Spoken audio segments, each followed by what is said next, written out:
ஆதிதிராவிடர் மற்றும் பழங்குடியின மக்களின் ஒட்டு மொத்த வளர்ச்சியை மேம்படுத்த பல்வேறு நலத்திட்டங்கள் 2023-2024 ஆம் ஆண்டுக்கான வரவு செலவு மதிப்பீட்டில் ரூபாய் கோடிகள் ஒதுக்கீடு செய்யப்பட்டுள்ளது.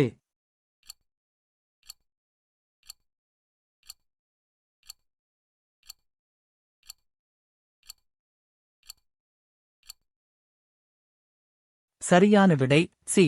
3512.85 கித்தானை கொண்டு 700 சென்டிமீட்டர் ஆரமும் 24 மீ உயரமும் உடைய ஒரு கூம்பு வடிவ கூடாரம் உருவாக்கப்படுகிறது.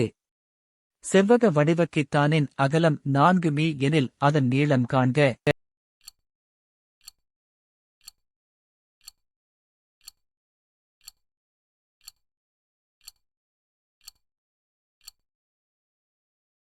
சரியான விடை ஏ.